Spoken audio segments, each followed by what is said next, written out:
我滚！你私吞公款，倒卖场里刚才的死证全都在这！砰的一声巨响，我抡起沉甸甸的铁火钳，将桌上的全家福砸得粉碎，碎玻璃溅了一地。婆婆吓得惨叫着跌坐在地。渣男搂着那个顶替我千金身份的冒牌货，指着我破口大骂：立夏，你疯了！赶紧给丽珍磕头认错，带着2个拖油瓶滚出去！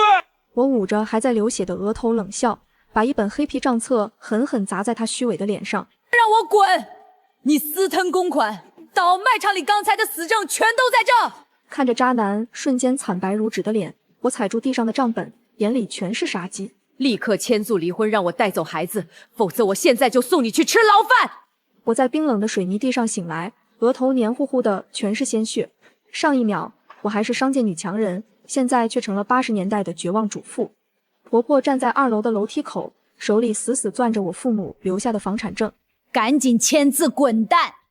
这栋老洋房以后就是我们老王家的啦！我捂着流血的脑袋站起身，直接抄起煤炉子旁边的铁火钳。这房子是我亲生爹妈留下的，你个老东西算什么玩意儿？婆婆吓得连连后退，指着我的鼻子一颤一颤的发着抖。你个小贱人，反了天了！等建国回来，非抽死你不可！我抡起沉甸甸的火钳，一棍子砸碎了桌子上渣男的相框。让他赶紧滚回来见我，晚1分钟我都直接活劈了他！碎玻璃渣子崩了婆婆一脸，她吓得惨叫一声，跌坐在地板上。大门被人砰的一脚重重踹开，刺骨的寒风直接灌进屋里。渣男穿着黑皮夹克，搂着一个穿红毛衣的妖艳女人走了进来。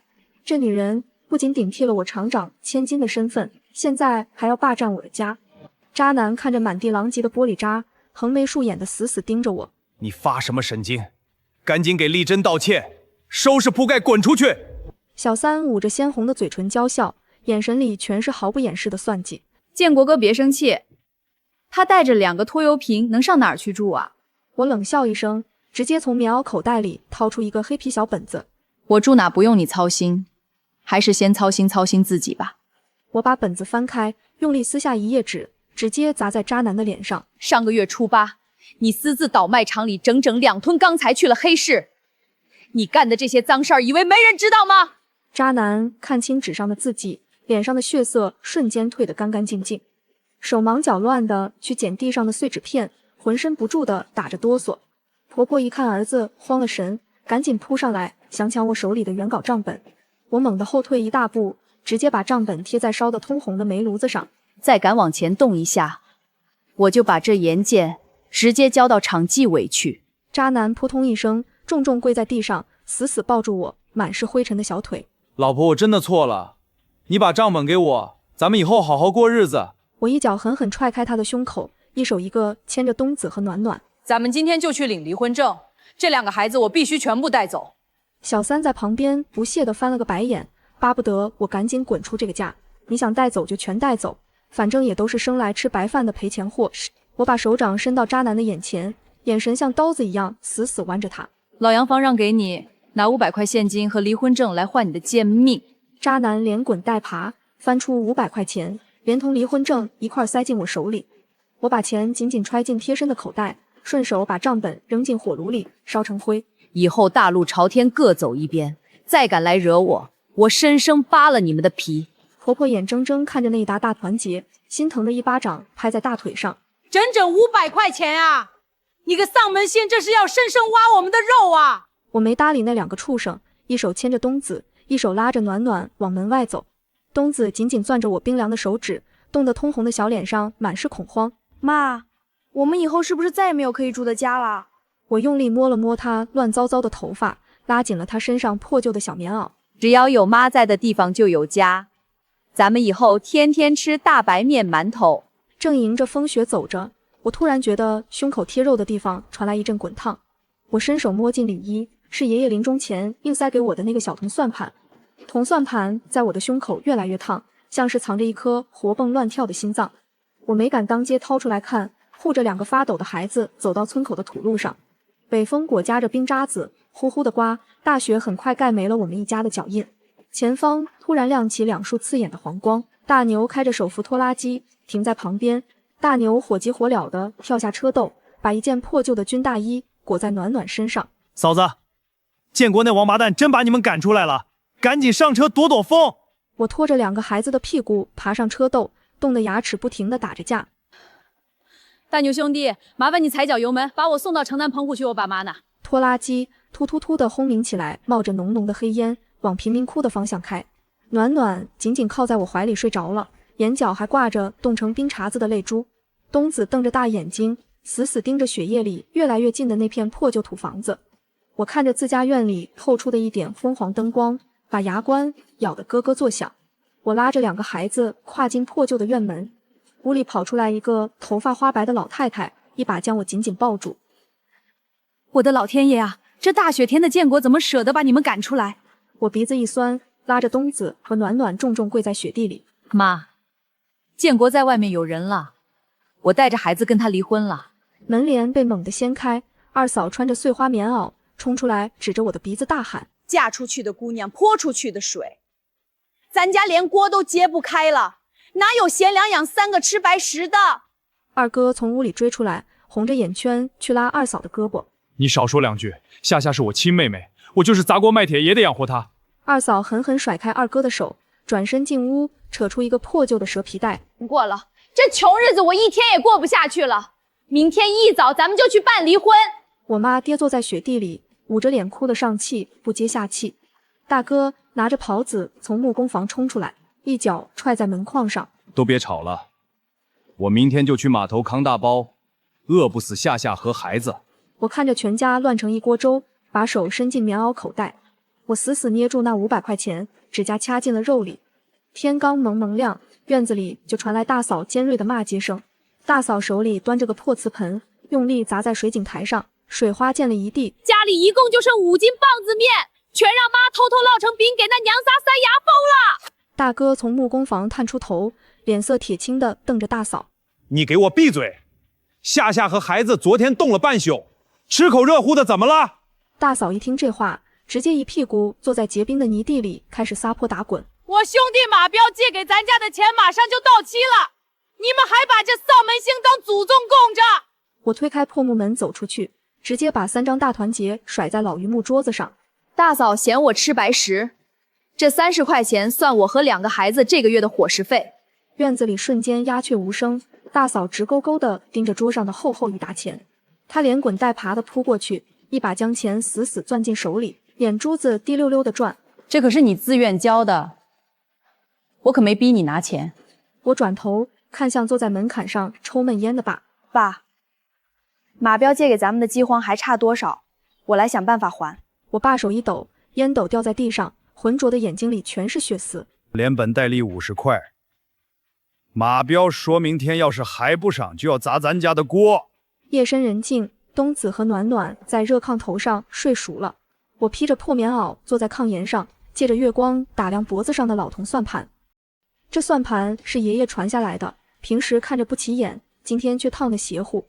我随手拨弄了一下中间的算盘珠子，手指突然被木茬子划破了一道口子，一滴血落在铜算盘上，眼前猛地闪过一道刺眼的白光。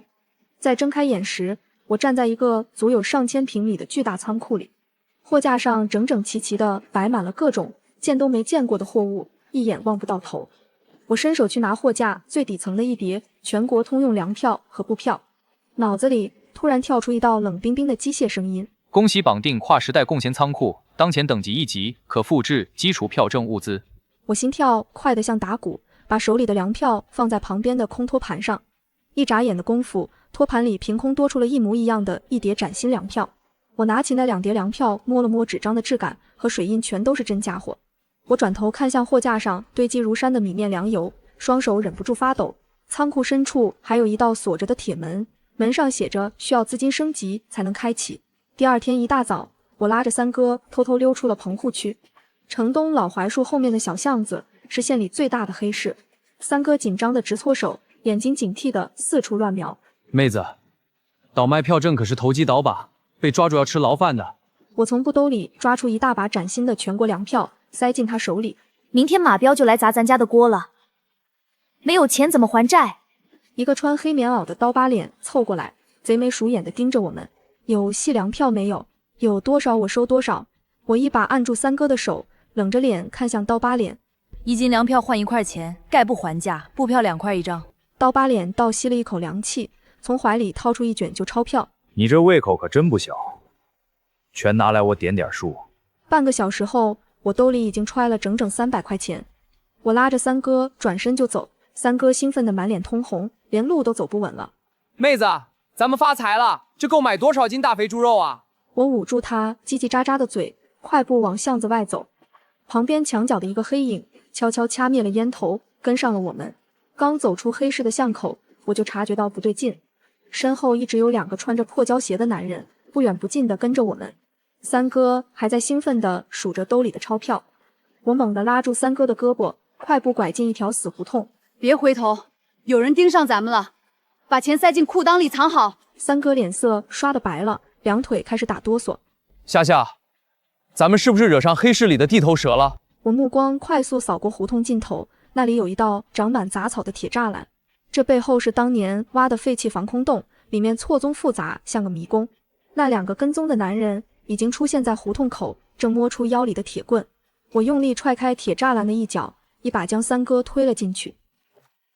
钻进去，往黑的地方跑。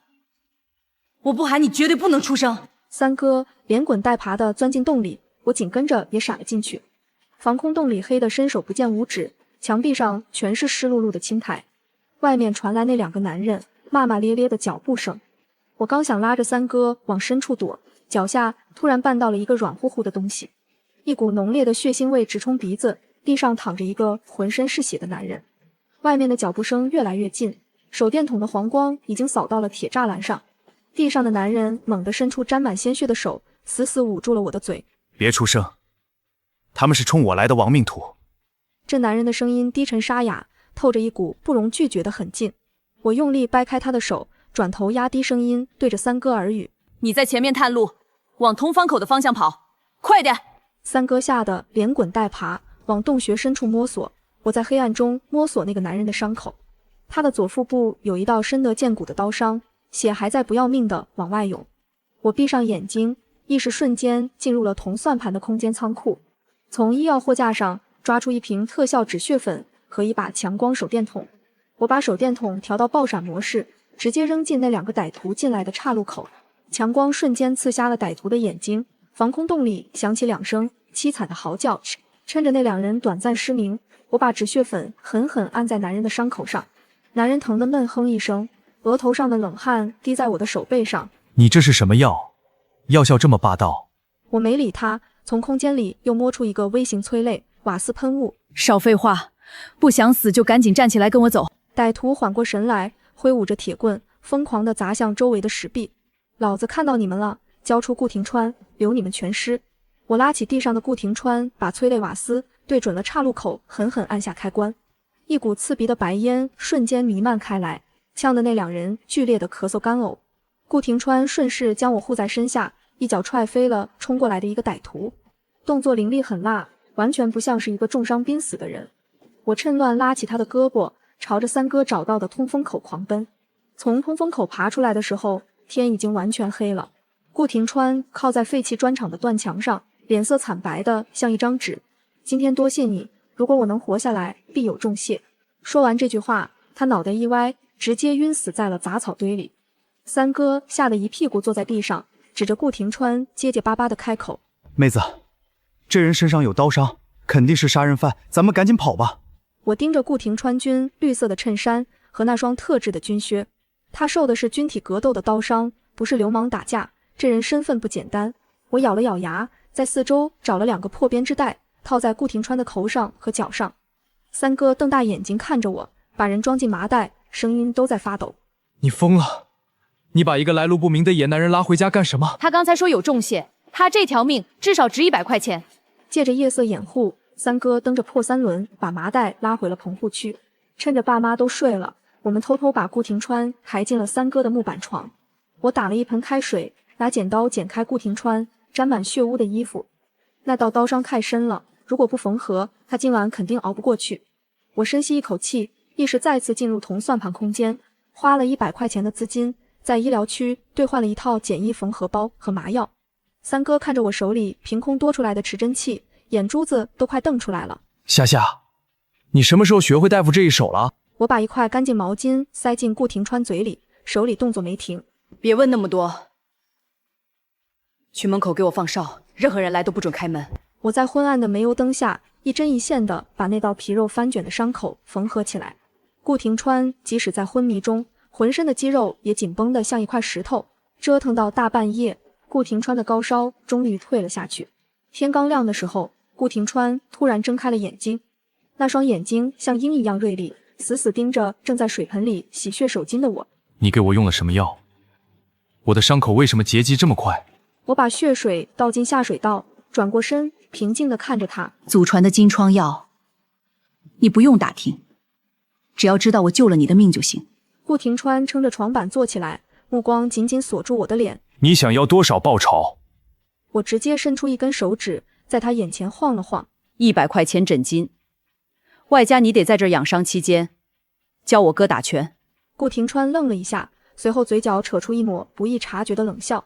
成交，但我住在这里的事情绝对不能走漏半点风声。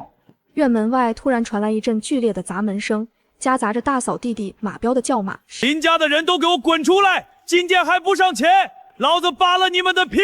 破旧的院门被马彪一脚踹开，门轴发出刺耳的断裂声。马彪带着4个流里流气的手下，大摇大摆地闯进院子。我大哥林建军正拿着刨子在院里干活，赶紧迎了上去。马兄弟，宽限几天行不行？我这就去码头扛大包赚钱还你。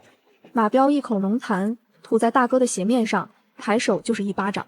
没钱还装什么大尾巴狼？今天不给钱，我就砸了你们家的锅！他身后的手下抄起铁棍，对着院子里的水缸狠狠砸了下去。哗啦一声，水缸碎成一地，半缸水把地上的木花全浇透了。我大哥红了眼，举起手里的木刨子就想冲上去拼命。马彪一脚踹在大哥的肚子上，大哥闷哼一声，跌坐在泥水里。我妈拉着2个孩子在屋里吓得哇哇大哭。大嫂站在屋檐下，不仅不劝阻，反而幸灾乐祸地看着。早说让你把老房子抵给我兄弟，非要硬撑，活该挨挨打。我一把推开房门，大步流星地走到马彪面前。马彪上下打量着我，眼神里全是下流的血光。哟，这不是刚被王建国踹出门的破鞋吗？长得倒是水灵。我从兜里掏出一叠大团结，重重地拍在旁边的石碾子上，连本带利50块，一分不少，拿上钱滚出我家。马彪盯着那叠钱，眼睛一转，突然冷笑起来。50块是昨天的价，今天算上误工费，得还100块。我大哥气得浑身发抖，指着马彪破口大骂：“你这是敲诈勒索，信不信我去看守所报案？”我拦住大哥，转身从屋里拿出纸笔，刷刷写下一张生死状。马彪，敢不敢跟我打个赌？咱们单挑，死伤自负。马彪像听到了什么天大的笑话，指着我笑得前仰后合。你一个老娘们要跟我单挑，你要是输了，就把这院子抵给我。我把生死状拍在他胸口，眼神像淬了冰一样冷。你要是输了，这笔账一笔勾销，以后见了我林家人，绕道走。马彪毫不犹豫地在生死状上按了手印，扔掉手里的烟头。他像一头发狂的野猪，挥着拳头直接朝我的面门砸过来。千钧一发之际，里屋传来顾廷川低沉冷厉的声音：“左闪，下前击他右侧肋骨第3寸。”我身体比脑子反应还快，顺着声音的指令猛地一矮身，马彪的拳头贴着我的头皮擦过去，右肋完全暴露。我用尽全身力气，一记重拳狠狠砸在他的软肋上。马彪疼得倒吸一口凉气，捂着肋骨连连后退。你个臭娘们，还敢躲在屋里找帮手！他气急败坏地抄起地上的铁棍，再次朝我扑过来，借力打力，别硬接，踹他左膝窝。顾廷川的声音再次准时响起，冷静的像一台杀戮机器。我一个侧身避开铁棍的锋芒，抬起右脚猛踹马彪的左腿窝，伴随着清脆的骨裂声，马彪惨叫一声，直挺挺地跪倒在我面前。他带来的4个手下吓得面面相觑，谁都不敢上前。我一脚踩在马彪那只想要拿棍子的手上，用力碾了碾。服不服？不服，咱们继续打到你服为止。马彪疼得满头大汗，连连磕头求饶。姑奶奶，我错了，账一笔勾销，我以后再也不敢来了。我把生死状甩在他脸上，转头冷冷地看向屋檐下的大嫂。马淑芬，你弟弟的烂账算清了，现在该算算你的了。大嫂吓得脸色惨白，躲在门框后面结结巴巴。夏夏，我是你大嫂，你不能这么没大没小。我指着破旧的院门，一字一句说的掷地有声。你纵容娘家弟弟砸我家的锅，今天你要么跟我大哥离婚滚蛋，要么签断亲书。大嫂不舍得离婚，咬着牙在断亲书上按了手印，彻底铲除这个内鬼。我终于长长的松了一口气。赶走马彪后，我把院子里的狼藉收拾干净。大哥红着眼眶看着我，眼底全是内疚和不解。夏夏，你什么时候学了这么厉害的防身功夫？我含糊的应付了几句，把从黑市赚来的钱交给妈去买粮买肉。夜里，我再次进入铜算盘空间，站在调料区的货架前。要想真正发家致富，光靠倒卖票正不是长久之计。我拿了一大包高浓度辣椒精、孜然粉和一整筐魔芋粉。回到厨房，我在大铁锅里烧开水，把魔芋粉兑水搅拌成面团，加上空间里的秘制香料，一股霸道的香辣味瞬间冲破房顶。东子和暖暖闻着味儿跑进厨房，馋得口水直流。我切下2块红亮亮的魔芋爽，塞进2个孩子嘴里。东子辣得直哈气，眼睛却亮得像星星。妈，这比肉还要好吃100倍。我尝了一口，又辣又爽的口感瞬间在舌尖炸开。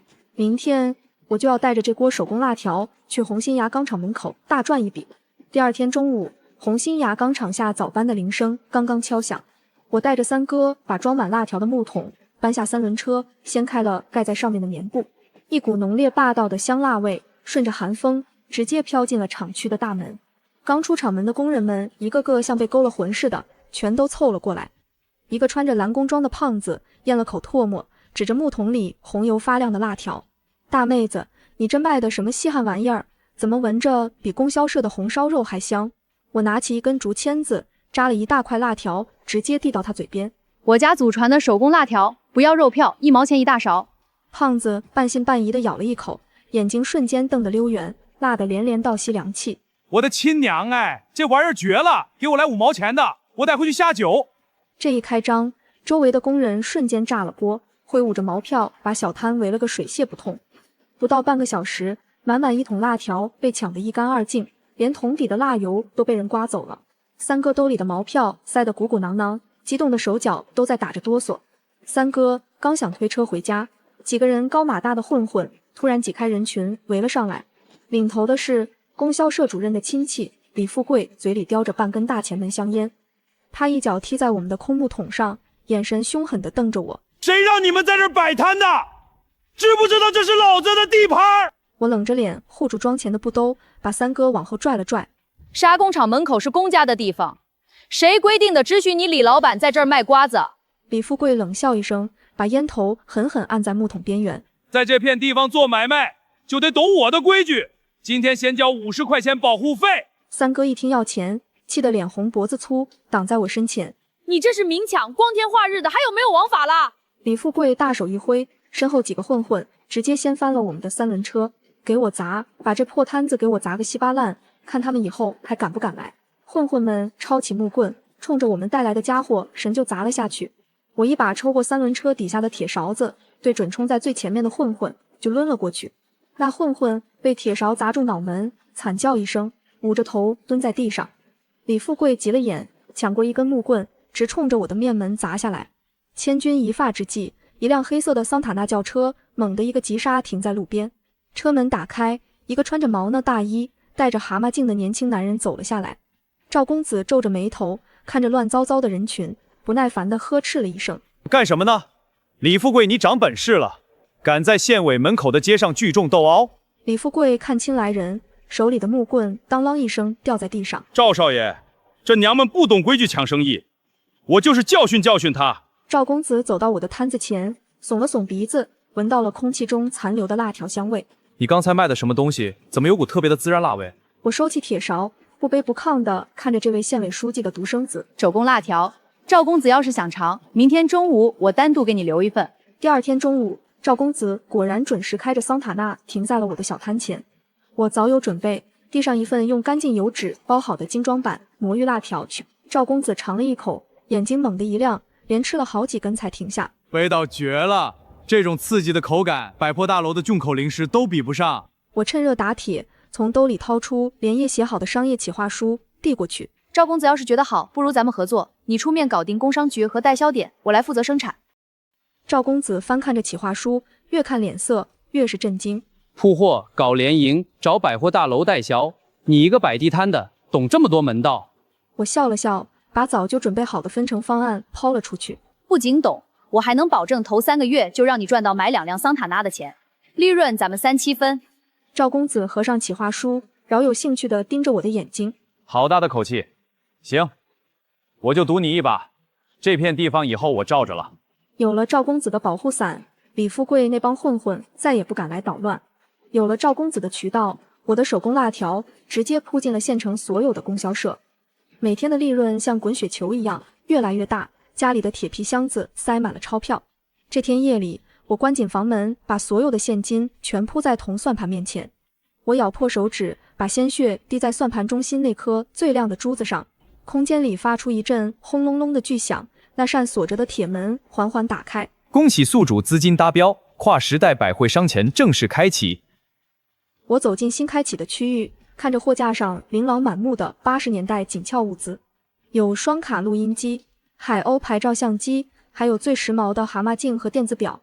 在这个物资极其匮乏的年代，这些东西每一件都能换回一叠大团结。我拿起一块亮闪闪的电子表，戴在手腕上，嘴角忍不住上扬。现在本金有了，渠道也有了，是时候彻底放开手脚，做个大倒爷了。我转头看向窗外，脑海里浮现出王建国那张让人作呕的脸。等我在省城站稳脚跟，也就是渣男一家家破人亡的时候，手里有了钱，我给家里人全都扯了的确凉的布料做新衣。饭桌上终于有了荤腥，每天至少能见着2个肉菜。大哥也不用去码头扛大包了，我出钱让他去考了拖拉机驾驶证。顾廷川的伤口已经完全愈合，身上的煞气却越来越重。这天傍晚，我刚在屋里对完账，就看到顾廷川在院子里打拳。他光着膀子，每一拳挥出去都带着破空的风声。3个哥哥在旁边看得眼睛发直，满脸都是崇拜。顾廷川停下动作，擦了擦额头上的汗，看向我。答应你的事我做到了。你这几个哥哥我已经教了基础的军体格斗。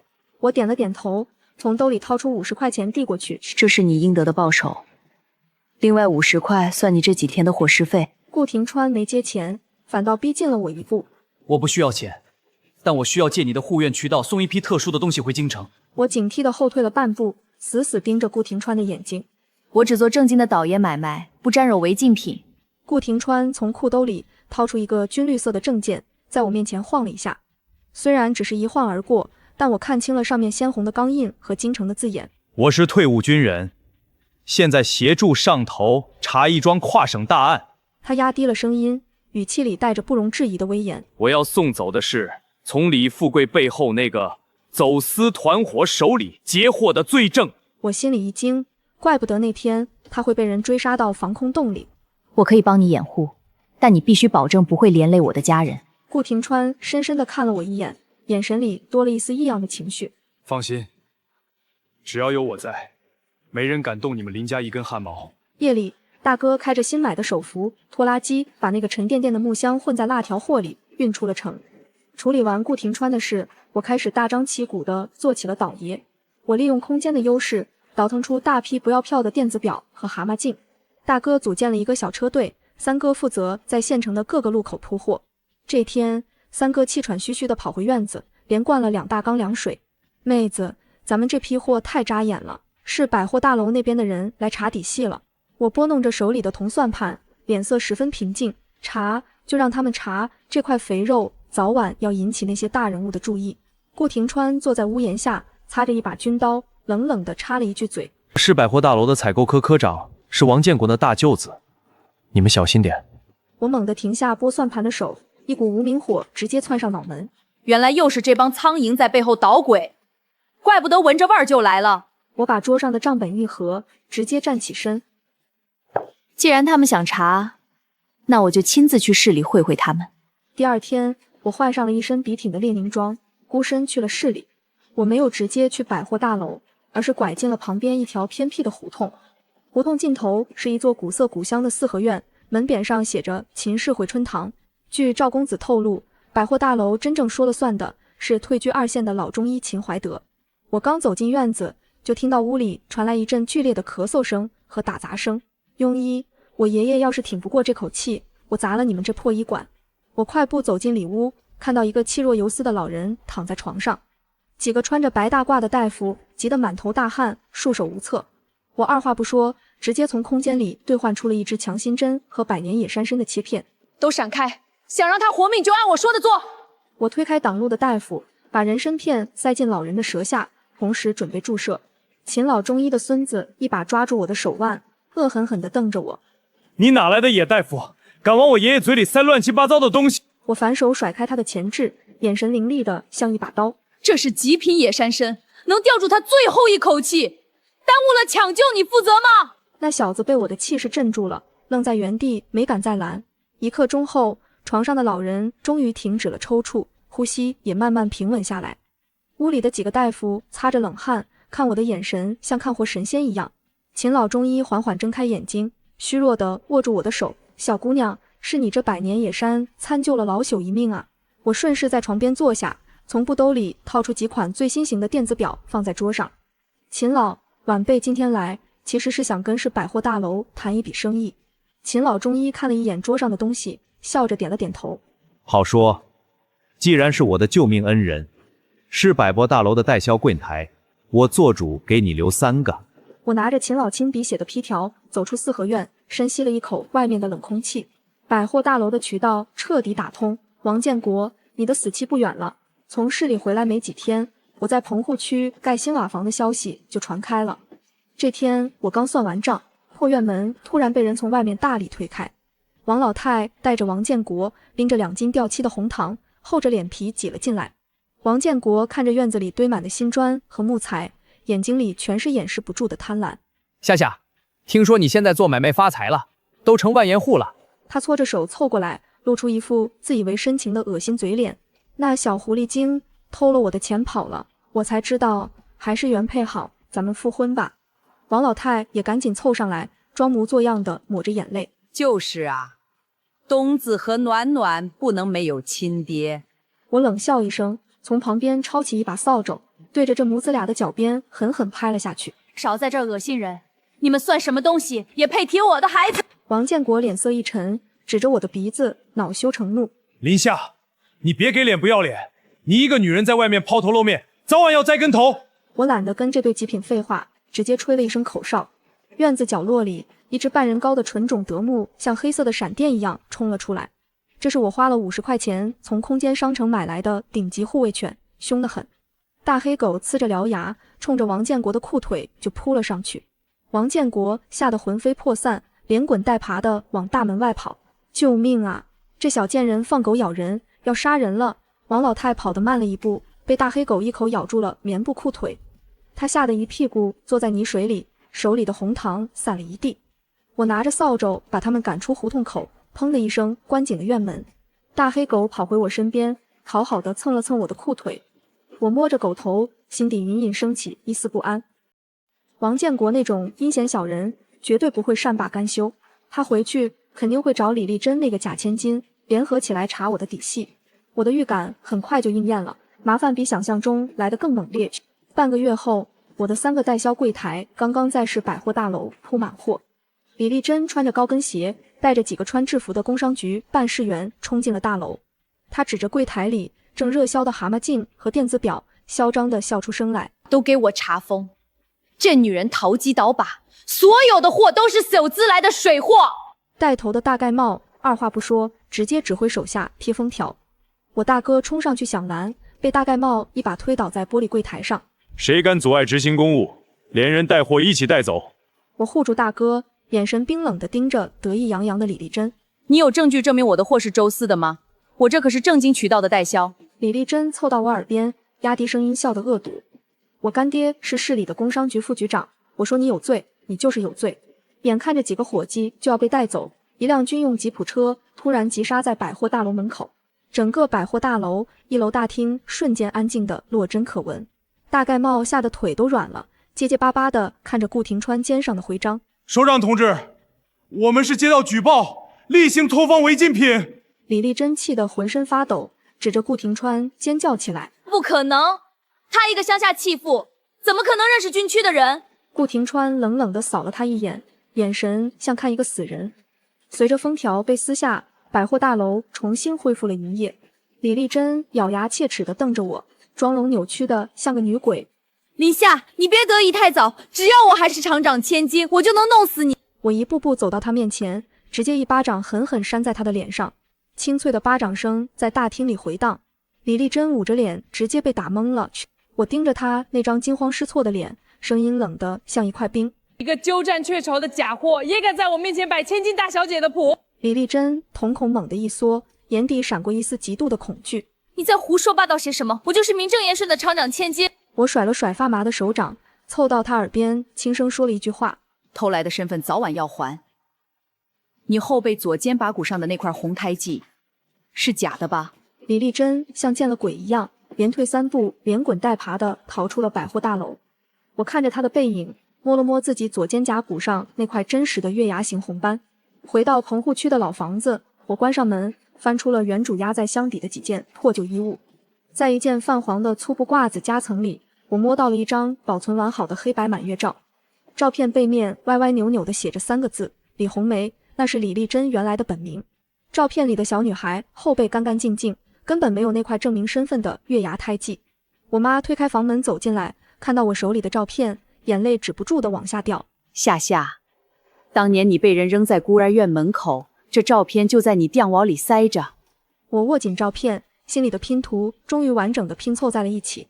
当年李丽珍的亲生父母为了让她过上好日子，把我扔进了孤儿院。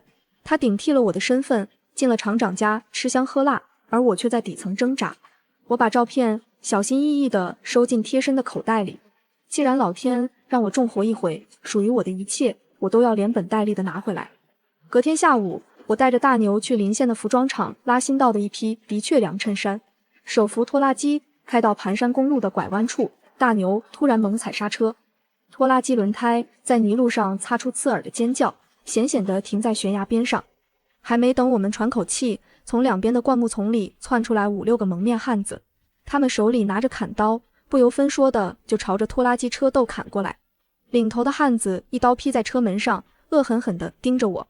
有人花钱买你的命，明年的今天就是你的忌日。大牛抄起车里的扳手，想跟他们拼命，被2个汉子直接按在地上死揍。我心念急转，刚想从空间里掏出电棍防身，一辆军用摩托车咆哮着从盘山公路上冲了下来，直接撞飞了领头的蒙面汉子。顾廷川连人带车重重地摔在碎石地上，但没等喘气就翻身跃起。他夺下地上的砍刀，像一头被激怒的孤狼冲进人群。刀被翻飞间，剩下的几个汉子全被打断了手脚，倒在地上哀嚎。顾廷川扔掉砍刀，走向我，冷峻的脸上满是焦急。有没有伤到哪里？我摇了摇头，目光却死死盯住他还在滴血的右臂。他刚才为了给我挡下致命一刀，胳膊上被划开了一道血淋淋的口子。我撕下衬衫下摆给他包扎，声音忍不住有些发颤。你是不是傻，连命都不要了？顾廷川用没受伤的左手紧紧握住我的肩膀，眼神滚烫。我这条命本来就是你救的，以后你的命我来守。我看着他深邃的眼睛，原本冷硬的心房突然塌陷了一角。这起车祸让我彻底看清了李丽珍和王建国狗急跳墙的嘴脸。我改变了硬碰硬的策略，决定釜底抽薪，断了他们的后路。我连夜翻找空间里的全国粮票和布票存根，对上了一笔隐秘的账目。那是李丽珍干爹利用职权在黑市低价抢购高价倒卖物资的铁证。至于王建国，他倒卖场里刚才的账本虽然被我烧了，但我记得每一笔明细。我带着三哥暗中走访了几个曾经和王建国交易过的黑市商人，只要钱给的够多，这些人什么实话都愿意往外吐。我把收集到的录音磁带和账单复印件分装进2个牛皮纸袋里。顾廷川坐在我对面，看着我行云流水的动作。王建国也混在厂里的代表团里，满面春风地做着升职的美梦。我穿着一身利落的职业套装，踩着高跟鞋径直走向主席台的话筒。李丽珍看到我，脸色一变，站起来指着我大声呵斥：“保安呢？还不快把这个投机倒把的乡下泼妇赶出去！我没有理会他，直接按下了手里老式录音机的播放键，扩音器里瞬间传出王建国在黑市和倒爷讨价还价倒卖钢材的录音。王建国脸上的笑容瞬间僵住，腿一软，直接瘫在了椅子上。紧接着，我把另一个牛皮纸袋里的文件高高举起。这里是工商局王副局长利用职权联合黑市倒卖国家物资的全部账目。全场瞬间一片死寂，所有的目光都像刀子一样扎向第一排的两个人。李丽珍的干爹面如死灰，指着我的手指剧烈地颤抖着。李丽珍看着干爹摇摇欲坠的样子，像疯狗一样冲上主席台。他伸手就要来抢我手里的牛皮纸袋，连漂亮的高跟鞋都踢飞了。你血口喷人，这些都是你伪造的，我要去告你诽谤！我微微侧身躲开他的猛扑，反手一把死死攥住他的手腕。伪造！这账本上的每一个红纸印都是你干爹亲自按上去。礼堂的大门被猛地推开，几个穿着制服的公安干警大步走进来，带头的警察亮出拘捕令，直接走到面如死灰的王副局长面前。王德发，你涉嫌贪污和倒卖国家资产，请跟我们走一趟。李丽珍吓得一屁股瘫坐在地上，精致的妆容哭花了一大半。王建国见势不妙，缩着脖子就想往人群后面溜。我大哥林建军带着几个车队的兄弟，像一堵墙一样堵住了大门。王建国，你还欠着咱们厂里2吨钢材的账，想往哪儿跑？顾廷川从阴影里走出来，冷冷地看着像丧家之犬一样的王建国。公安干警把王建国和李丽珍一起铐了起来。李丽珍拼命挣扎，头发散乱的像个疯婆子。你们抓错人了，我是厂长千金，你们不能这么对我。礼堂外突然走进来一对两鬓斑白的中年夫妇，脸色铁青。老厂长看着被铐住的李丽珍，气得浑身发抖。从今天起，你再也不是我李家的女儿了。李丽珍像被雷劈了一样，呆呆地看着老厂长。爸，你连亲生女儿都不要了吗？老厂长夫人泪流满面地走到我面前，颤抖着摸出那张黑白满月照。他不是，你才是当年在医院被调包的亲生骨肉啊！我看着眼前痛哭流涕的亲生父母，心里却没有多少波澜。我后退了一步，平静地看着他们。当年的事我不怪你们，但这20年的苦，我已经自己熬过来了。李丽珍听完这话，彻底崩溃，惨叫着被警察拖出了礼堂。王建国被判了10年，他那霸占老洋房的恶毒老娘听到判决，当场中风。李丽珍和他干爹也得到了应有的惩罚，在牢里踩一辈子的缝纫机。渣男和小三的下场大快人心，但我搞钱的脚步却没有停下。赵公子带着全县各个供销社的订单，兴冲冲地跑到我家。夏夏，现在市面上蛤蟆镜和电子表全卖断货了，你那还有没有存货？我靠在藤椅上，端起茶缸，慢悠悠地喝了一口高碎。倒卖这些小玩意儿赚的都是辛苦钱，我要干票大的。赵公子愣住了，瞪大眼睛看着我。整个县城的日进斗金你都看不上，你想干什么？我站起身，走到墙上挂着的全省地图前，重重地敲了敲省城的位置。我要在省城开第1家综合百汇商场，把所有紧俏物资垄断在自己手里。开业那天，省城最繁华的十字路口被挤得水泄不通，大背头彩电、双开门冰箱、最新款的录像机，全都是不要票的敞开供应。第一天的营业额直接打破了省百货大楼10年的最高纪录。晚上关门盘账的时候，大哥看着成捆的大团结，眼眶红得像兔子。妹子，咱们林家祖祖辈辈都在棚户区受穷，没成想今天能发这么大的财。我把钱锁进保险柜，转头看向坐在角落里抽烟的顾廷川。周四案结了，渣男也进去了，你这个大首长是不是该回京城了？顾廷川掐灭烟头，大步走到我面前，目光灼热的吓人。我是该回去了，但在这之前，我还有一件最重要的事没办。他从军装口袋里掏出一个红丝绒盒子，单膝跪在了我面前。盒子里静静地躺着一枚闪闪发亮的金戒指。我看着单膝跪地的顾廷川，心跳突然漏了半拍。你这是干什么？哪有首长给道爷下跪的？顾廷川眼神坚定，没有丝毫退让。林夏，这辈子我认定你了，跟我回京城吧，我用这条命护你一辈子。我看着他深邃的眼眸，脑海里闪过我们一起躲避追杀，一起反杀仇敌的画面。我伸出手，让他把那枚金戒指稳稳地戴在我的无名指上。